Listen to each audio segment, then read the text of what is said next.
Good morning, or whatever time of day it is that you are watching this clip. Um, this short video will give you some hints, some guidelines for you to analyze Roger McGo's poem "First Day at School."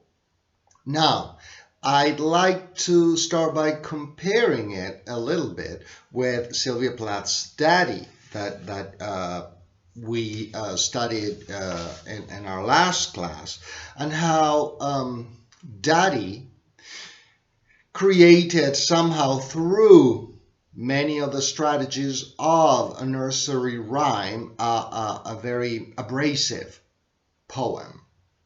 Remember all the sounds and a certain playfulness that is not playful, right? Because as we have already discussed, um, the tone of the poem and the atmosphere created.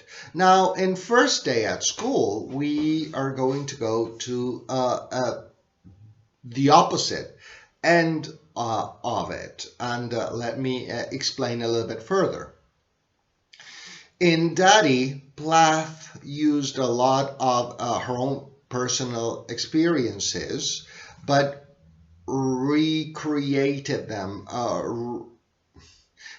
and produced a poem with many autobiographical elements, but that is a different work of literature. But very often we generally we tend to see that the speaker is the poet, and that you may believe that in poetry there is this full merging of the voice of the poet with the voice of the speaker. While in Daddy there was a lot of it, but not all of it at all, because, as I said, there are elements that nourish Plath's autobiographical elements, that is, that nourish Plath's ideas in the poem. It is not her life 100%. And she produced a work of literature that speaks of other ideas, her own ideas for sure, but not fully biographical. Now, in First Day at School, you will see how the poet can fully detach, or can we say fully? And that is a question worth asking. Perhaps McGo recalls personal experiences. Perhaps McGo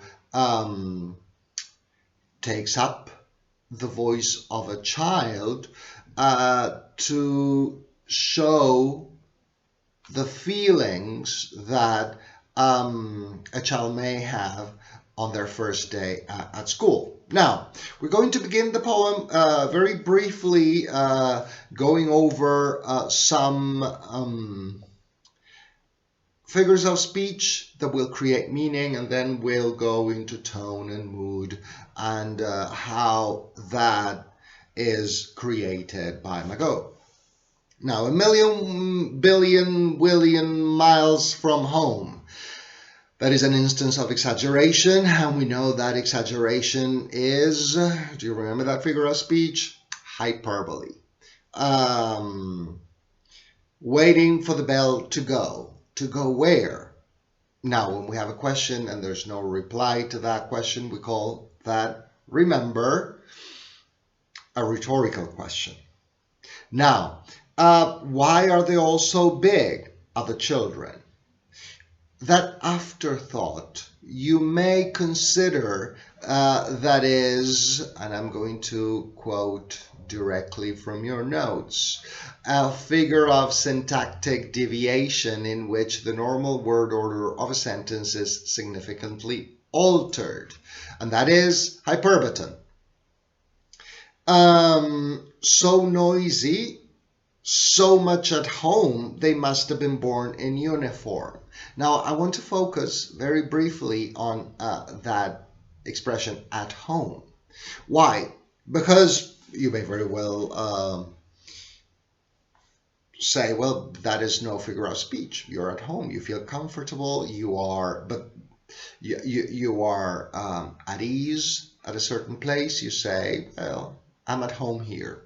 But if it is not the kid's home, and it is not, because the kids, the speaker, that child that is the speaker is at school, looking at the grown-ups, the big kids around.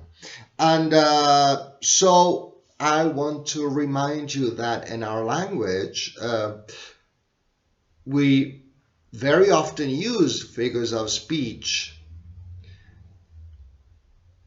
without realizing it. This would be an instance of metaphor. Children are not at home, but they feel at home. And in that respect, you may say, oh, that is a metaphor too, regardless of how well established in the language it is. Games that are rough, that swallow you up.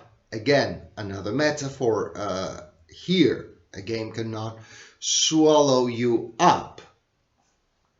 Then in the following stanza, and the railings all around the railings.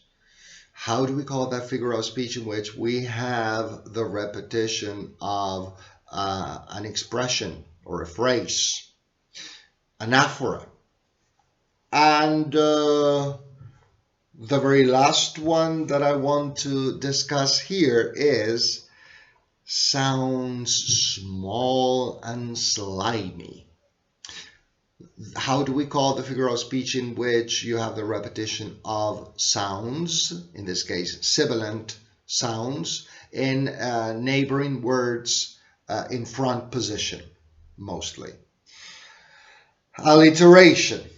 All right, so we have all these figures of speech that you could argue that contribute to creating the voice of a child. How so? With a certain playfulness. And again, remember daddy and this one, notice that even though in both we may say that there are elements, playful elements with the language, creative use of language, in this case, big difference is the tone.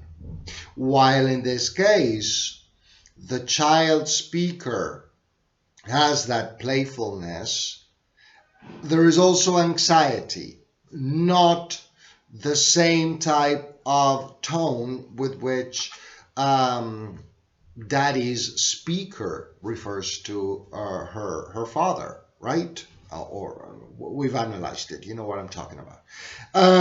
So, excuse me.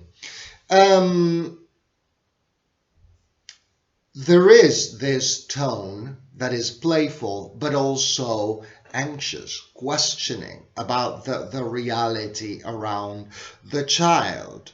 Notice the guessing of these words that are unknown to the child. Lesson, classrooms, teacher. You have that playfulness, and that is endearing to a certain extent, because you can very well see that creation of the child speaker, that child's voice making sense of the world around them. Now, I also want to call your attention to,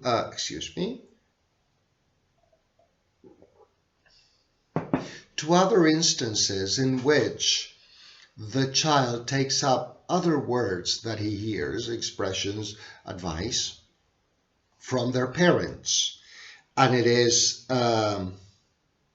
Are they to keep out wolves and monsters, things that carry off and eat children, things that you don't take sweets from?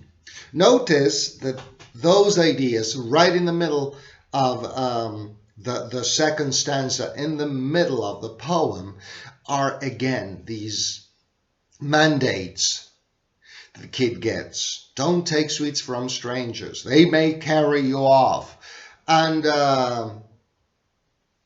those ideas, again, through the eyes of a child, are meant to create this mood of anxiety, of doubt as to the world around the child.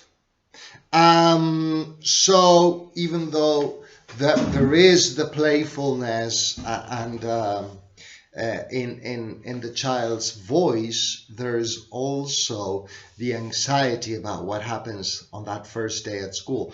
Who are those around him? What is the child's name?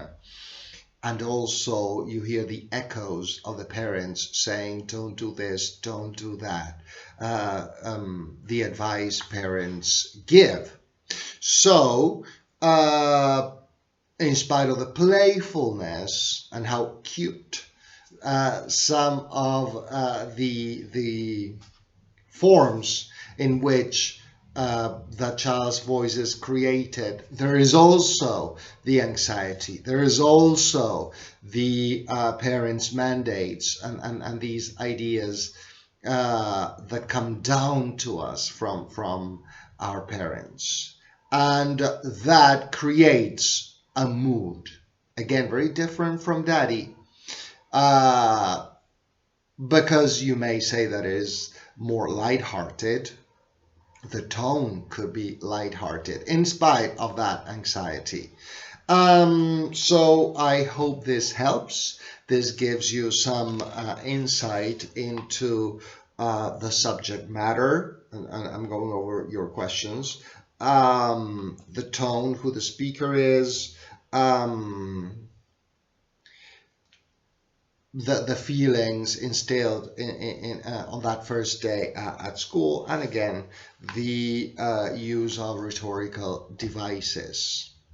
Now my last question is a very open question, so I will not have an answer to it, but because we have said that in this case, of course, the voice Magot creates the voice of a child. Now, is that child a boy or a girl? I'll leave it up to you. Think about it. Have a good day. Stay home, stay safe, and stay healthy.